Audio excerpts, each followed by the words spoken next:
bir adam alim olmaq istəyirsə, elmdə hansısa bir elmi dərəcəyə çatmaq istəyirsə, təbii ki, bu adam gərək elmin sahəsində olan göstərişlərə əməl eləyə. Müəllimin, ustadın onun üçün qarşısına qoyduğu tapşırıqları dəqiq dürüst yerinə yetirə. Ona nə tapşırıq verilibsə, ona əməl eləməyə çalışa. Və nəticədə o insan müəyyən bir müddətdən sonra, bir neçə ildən sonra gəlib görərsən ki, o elmi dərəcəyə çatıb.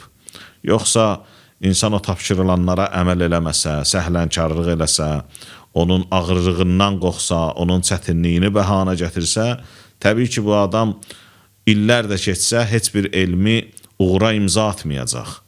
Alim olmaq istəyirsə bir insan, allamə olmaq istəyirsə gərək dizin qatdıya otura, oxuya, gecələri səhərə qədər elmlə məşğul ola və ustadların verilən tapşırıqlarını çalışa yerinə yetirə. Bu insandan dözüm istəyir, bu insandan səbr istəyir.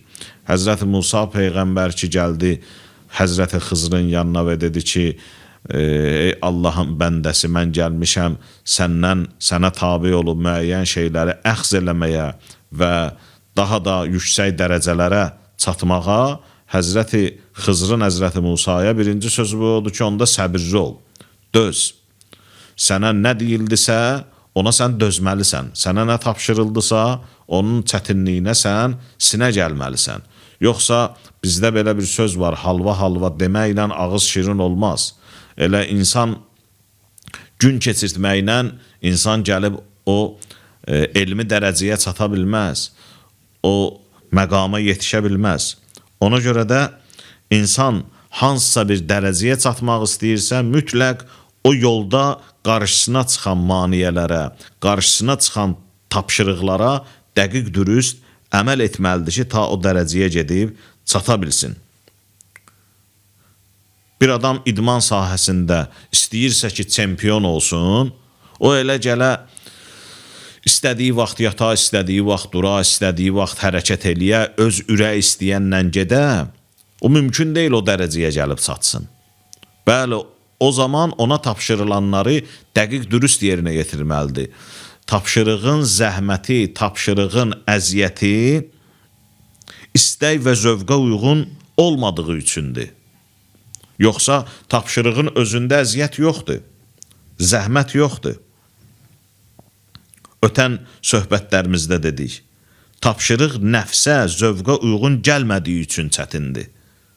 Yoxsa öz-özlüyünə baxanda görürük ki, onun heç bir çətinliyi olmayacaq.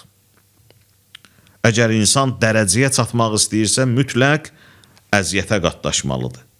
Belə bir ariflər misal çəkirlər, əgər analıq hissinin şirinliyini bir xanım yaşamaq istəyirsə, gərək doğum dərdinə sinə gəlsin, dözə bilsin. Yox, bir tərəfdən o əziyyətə qatlaşmaq istəmir, amma xanım ana olmaq istəyir. Mümkün deyil. Analıq hissi, ömürlük onun şirinliyini dadmaqdan ötürü gərək o ağırlığa, o əziyyətə tab gətirə bilər. Bir təmsil var, hətta bu barədə deyirlər, bir nəfər gəldi, istədi ki, bədəninə şir şəkli çəkdirsin. Döymənə şir şəkli çəkdirsin. Başlandı iş, iynəni batırdı usta, elə birinci, ikinci iynədə bu əziyyət verir axı, ağrıdır. Qayıtdı, dedi ki, bu şirin harasıdır sən başlayırsan, oradan başlayırsan çəkməyə? Dedi, şirin quyruğudur. Dedi, onda lazım deyil şirin quyruğu. Başqa yerindən başla. Ayağından başladı, bir neçə dəfə batırdı, incidir. Deyir ki, bəs bu harasıdır? Deyir, şirin ayağı.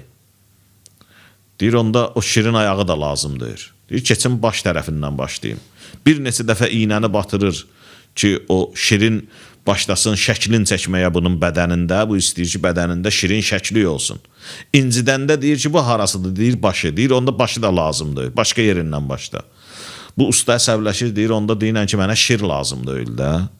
Əgər sən bədənində şirin şəklin çəkmək istəyirsənsə, deməli, o iynələrin ağrısına dözməlisən.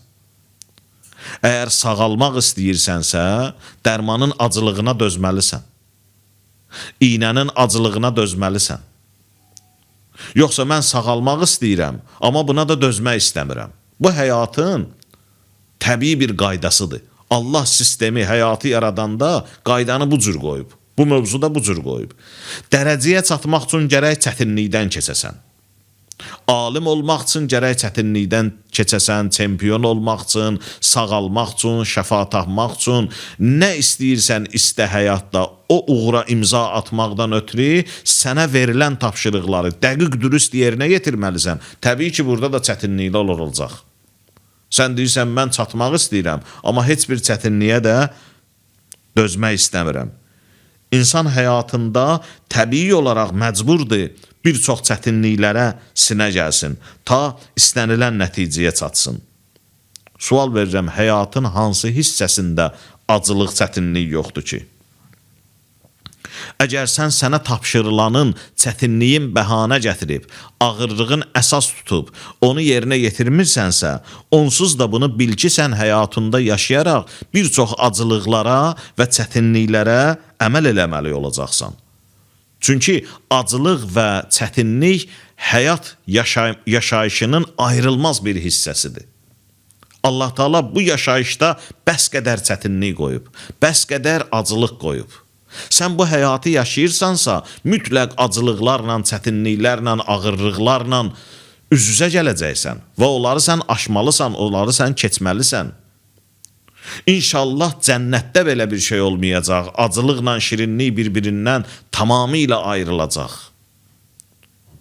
Cənnətdə büsbütün həyat şirinlikdən ibarət olacaq, ləzzətdən ibarət olacaq. Amma burada belə deyil. Oradakı yaşayışda heç bir çətinlik, ağırlıq yoxdur. Başdan başa ləzzətdir və şirinlikdir. Dünya həyatında isə əksinə, başdan başa ləzzət yoxdur burada. Çətinlik var. Çətinlik nədədir əsasən? Çətinlik tapşırığın, əgər biz tapşırıqdan danışırıqsa, çətinlik tapşırığa əməl eləməkdədir.